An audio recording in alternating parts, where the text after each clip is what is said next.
ये वृतांत मोरध्वज और ताम्रध्वज की कहानी का है। मोरध्वज महान दानी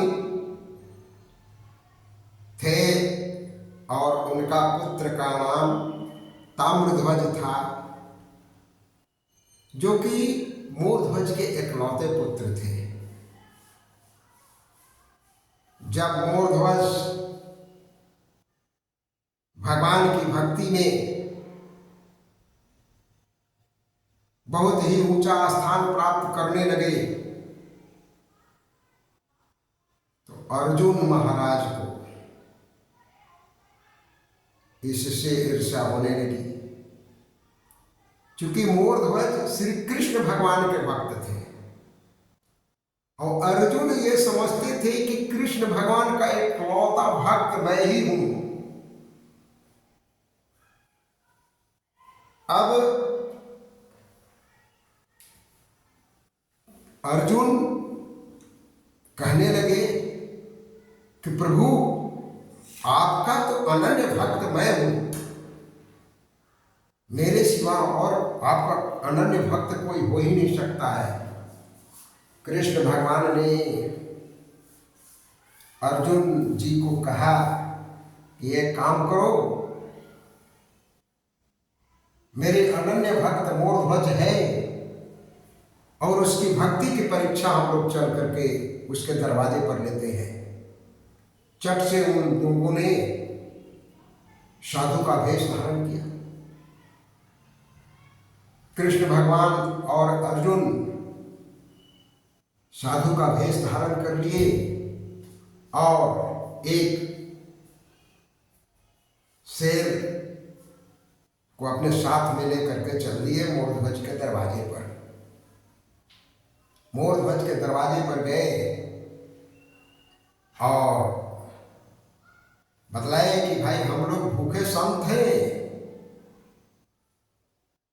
हमें खाना खिलाओ और नहीं खिलाओगे तो हम लोग भूखे तुम्हारे दरवाजे से लौट जाएंगे।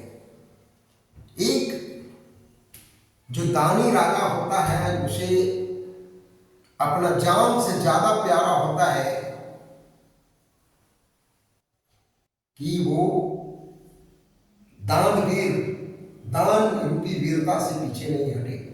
उन्होंने कहा कि महाराज मेरे दरवाजे से आज तक तो कोई भूखा लौटा नहीं, आप कैसे लौट जाएंगे?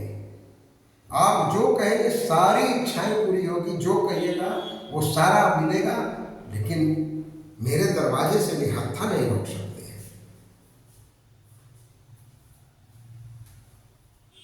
अर्जुन और कृष्ण महाराज बोले कि भाई तुम 3 बार हामी भरो, जो मैं मांगूंगा वो मिलेगा ना?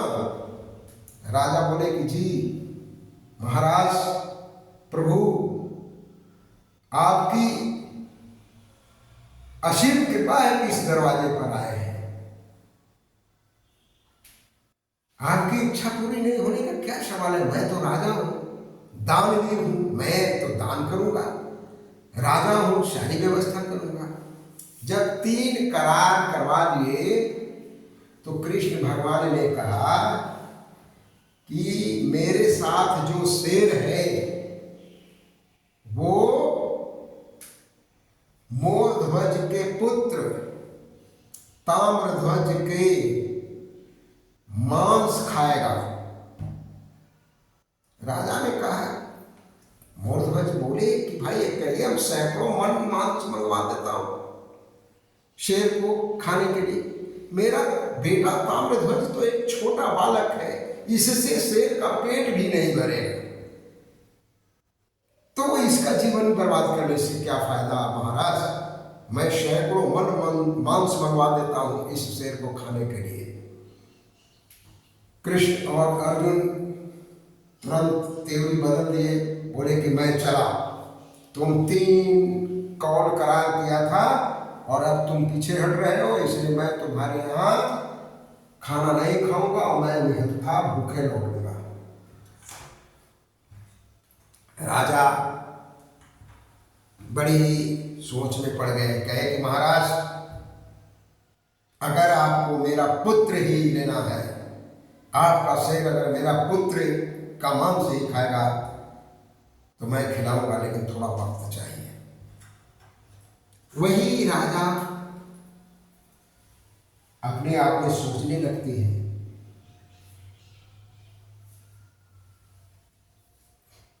कि अपने पुत्र के माथे पर जब मेरा आरा चलेगा चीरने के लिए तो उससे खून बहेगी, और उस खून को मैं कैसे देखूंगा। वही बोल अपने आप में सोचते हैं, कहते हैं,